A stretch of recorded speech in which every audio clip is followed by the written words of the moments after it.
Bom, nosso grupo ficou incumbido de falar a respeito dos nematóides. Os nematóides são parasitas, né? São animais de vida livre. Iremos conhecer o local onde eles vivem, do que se alimentam. Iremos falar a respeito da taxonomia, reprodução, ecologia e doenças que eles transmitem. Eu, como no caso, irei falar a respeito da anatomia dos nematóides. Os nematóides, eles possuem o corpo alongado e cilíndricos, né? Com extremidades extremamente afiladas e são semelhantes a um fio. Geralmente o seu tamanho varia de 1 a 5 centímetros, mas existem casos de nematóides que chegam a medir 50 centímetros, como é no caso das lombrigas, né? São animais triblásticos. O que quer dizer animais triblásticos? Significa que eles têm um terceiro folheto embrionário. Os nematóides são também pseudocelomados. Pseudocelomados são os animais que possuem um sistema digestório completo. Logo à frente, você irá conhecer a respeito do sistema digestório dos nematóides, né? Mais detalhadamente. E o seu corpo são aberto com uma cutícula muito resistente. Essas cutículas são chamadas de, na verdade, com uma película, né? Eles são revestidos com uma película muito resistente. Essa película ela é chamada de cutícula. Essas cutículas ela é secretada pela epiderme, né? E é especialmente importante para os nematóides endoparasitas. Isso protege, por exemplo, o suco digestório, né? Abaixo da epiderme. E eles possuem também uma camada de músculos longitudinais. Se há algo mais a respeito da taxonomia, da anatomia dos nematóides, logo mais, no decorrer do tempo, iremos conhecer mais. Eu tentei resumir o máximo possível, né? Para que o nosso trabalho não ficasse tão grande. E é isso. Anatomia dos nematóides. A taxonomia dos nematóides passa pela definição do que é taxonomia. Então, a taxonomia é o ramo da biologia responsável pela ordenação e a classificação dos seres vivos. Esta ciência estuda a relação de parentesco entre os organismos e as suas histórias evolutivas. A taxonomia atua depois que ocorre a geração da árvore filogenética de um ser vivo. A classificação dos seres vivos segue determinadas normas e princípios pré-determinados, pois ela denota a construção de classes, agrupamentos de organismos que possuem uma característica comum, denominada essência, utilizada para determinar a classe. Os organismos que apresentam característica essencial são membros da classe por definição, e aqueles que não apresentam são excluídos. Como as espécies em evolução estão sempre sujeitas à mudança, a natureza estática das classes a torna fundamentalmente fraca para a taxonomia dos sistemas vivos. A atividade de um taxonomista, cujo grupo de espécies apresentam a unidade de descendência evolutiva comum, é chamado de sistematização e não classificação. As espécies colocadas em um grupo taxonômico incluem o ancestral comum, tá, recente, e todos os seus descendentes. E isso perfaz o ramo da árvore filogenética da vida. Assim, as espécies em um grupo são formadas, constituem um sistema de descendência comum, não uma classe definida pela apresentação de uma característica essencial. Ainda é comum, embora tecnicamente errado, que os sistematas chamem os sistemas taxonômicos de classificação. Os táxons são, na verdade, categorias usadas no sistema de classificação de seres vivos, e são eles o domínio, o reino, o filo, a classe, a ordem, a família, o gênero e a espécie. Dentro dos nematóides, aliás, nós encontramos os nematóides dentro do domínio eucarion. Por quê? Porque lá inclui todos os seres vivos de células eucariontes, ou seja, com o núcleo rodeado por uma membrana. O DNA é compartimentado, consequentemente, ele é separado do citoplasma e há presença de organelas. ele está contido dentro do reino Animalia. Então, além de estar no domínio eucarionta, o nematóide está dentro do reino Animalia. Porque o reino Animalia contém todos os seres que são multicelulares, eucariontes e heterotróficos. Então, os nematóides estão dentro do reino Animalia, né, também conhecido como metazoa, porque eles vão ter essas características. São multicelulares, eucariontes e heterotróficos. Ele vai estar contido no filo Nematoda, também chamado de nemata, tá? São os filos de animais cilíndricos e alongados, são triblásticos, protostômicos e pseudocelomados. Além disso, do filo, nós temos as classes. E as classes que nós destacamos são a Adenopória, tá? E a classe Cecernentia. Os nematóides adenopórios, eles são de uma classe de vermes cilíndricos, que pertencem ao mesmo grupo parafilético. Assim também o Cecernentia é a classe que vai ter indivíduos do grupo parafilético. As classes têm subclasses. Então, por exemplo, a Adenopória vai ter a subclasse Enófia e a subclasse Chormadória. Enquanto a Cecernentia vai ter a subclasse Rabiditia e a subclasse Spirúria, tá? Essas são as classes. À frente nós temos a ordem. Então, dentro do filo nematóide, nós vamos ter as ordens também. Depois da classe, nós temos a ordem. A ordem que nós destacamos são a Dorialanoidea, tá? Onde estão todos os nematóides mais comuns do solo e de água doce, sendo caracterizados pela faringe do tipo Dorialanoide. Daí vem o nome da ordem. E por um estilete pouco produtível na cavidade bucal, pelo qual o alimento é sugado. Já a ordem Abditoidea, tá? Vai conter os organismos, uma ordem até grande, tá? Vai conter os nematóides, são moderados, cujos anfídeos formam pequenos bolsos e cujos órgãos sensoriais cefálicos são todos em formas, tá, de papilas. A faringe apresenta uma ou dois bulbos, tá? Geralmente dois, sendo um deles o pseudobulbo e outra pseudovalvulado, tá? Eles vão ter ainda, nesses nematóides, nós temos a família, o gênero e nós temos também a espécie.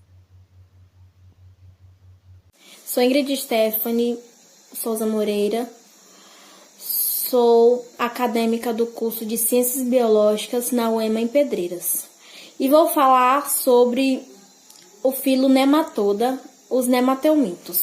Os nematelmintos são vermes de corpos cilíndricos afilados nas extremidades. Muitas espécies são de vida livre e vivem em ambientes aquáticos ou terrestres. Outros são parasitas de plantas, animais, inclusive no ser humano. Há mais de 10.000 espécies catalogadas, mas estudos indicam que há a existência de mais espécies desconhecidas. Ao contrário dos platelmintos, os nematelmintos possuem tubo digestório completo, com boca e ânus. Geralmente, eles têm sexo separado. E há diferenças entre o macho e a fêmea, e são bem nítidas, como no caso dos principais parasitas humanos. De modo geral, o macho é maior do que a fêmea, da mesma idade, e sua extremidade possui forma de gancho. Vou falar sobre as doenças causadas sobre os nematóides.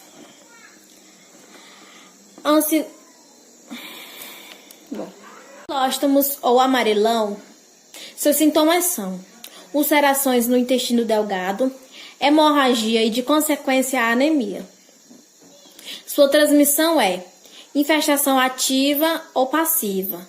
Geralmente ocorre a infestação ativa quando se pisa em solo contaminado.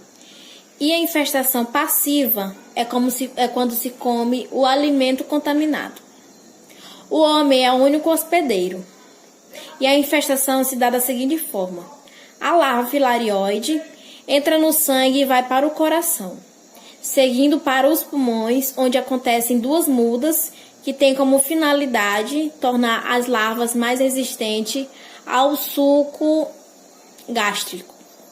Depois de perfurarem os capilares pulmonares e paredes alveolos, migram pelos bronquíolos e chegam à faringe. Daí descem pelo esôfago até o intestino delgado, onde se completa a quarta muda, tornando-se adulta. A fecundação e a formação de ovos, que são expelidos pelas fezes, que logo após 24 horas se transformarão em larvas rabitioides, que sofrerão primeira muda entre 72 horas, e assim por diante. A filariose. Ela não tem cura. Sua transmissão é através do mosquito culex. Existe um derrama de plasma para o tecido e a volta do mesmo para os capilares. A fim de realizar as trocas metabólicas, o plasma que não é absorvido pelos capilares é absorvido pelo vaso linfático e passará a se chamar linfa. Nesta doença, a larva migra para os vasos linfáticos, interrompendo a passagem da linfa. Logo ocorre um acúmulo de líquido nos tecidos, causando o edema.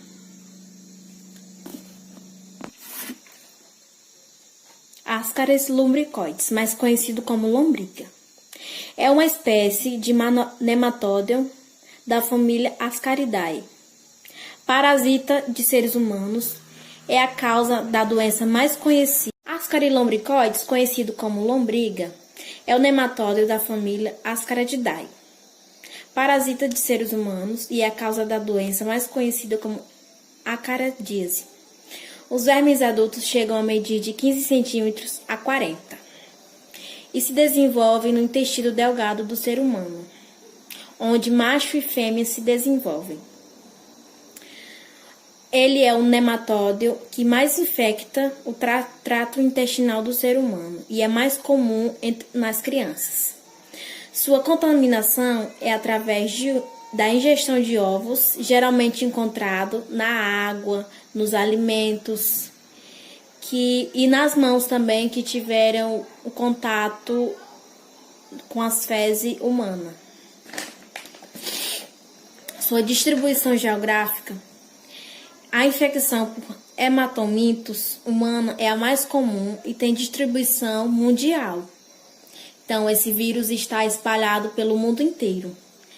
A maior prevalência é em regiões tropicais, quentes e subtropicais, e em áreas de saneamento básico inadequado.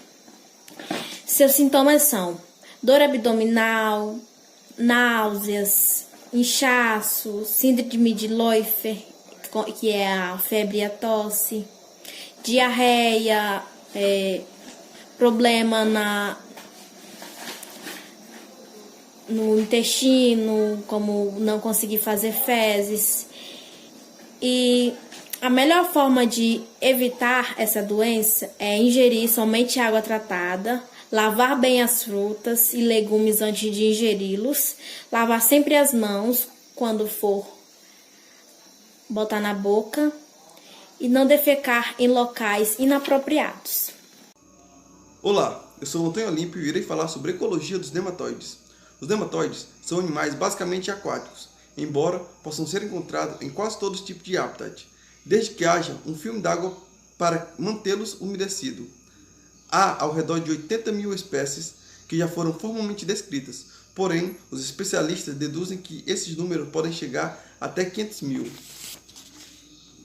Em sua grande maioria, são organismos microscópicos, não visíveis a olho nu, medindo de 0,2 a 2,0 milímetros de comprimento.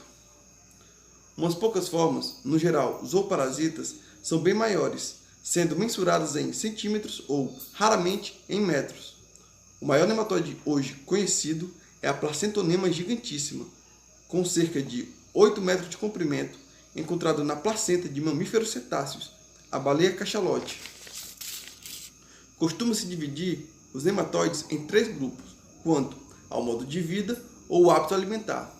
De vida livre, compreende as espécies que se alimentam de fungos, as micófagas, de bactérias, as bacteriófagas, de algas, as algívoras, de nematóides, as nematófagas, ou de outros invertebrados microscópicos. Aqui devem estar incluídas as formas ancestrais mais primitivas, a partir das quais evoluíram as demais.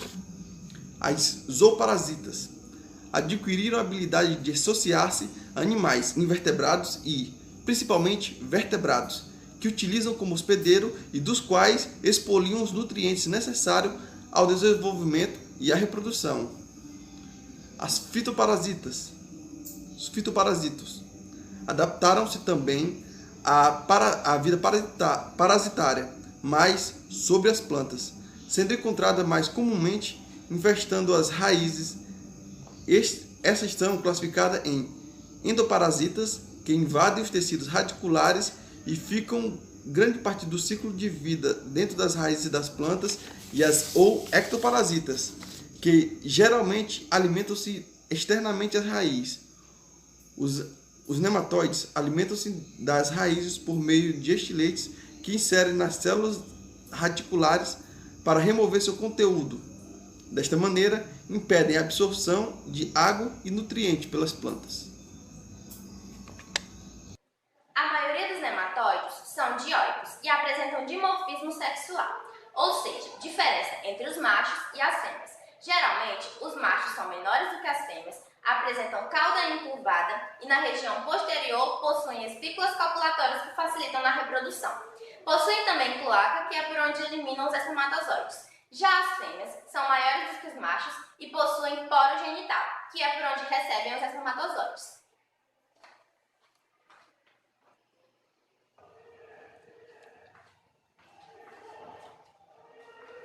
Na reprodução, os machos introduzem suas espículas copulatórias no poro genital das fêmeas e, através da cloaca, depositam os espermatozoides. Lá, os espermatozoides caminham por movimentos ameboides até o útero, onde ocorre a fecundação chamada de fecundação interna.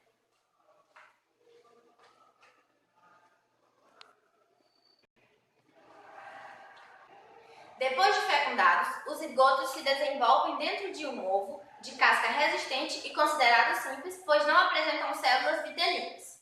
A partir daí, muitas espécies liberam os ovos já fecundados no ambiente, onde ocorrem as primeiras divisões para que o ovo se torne embrionário.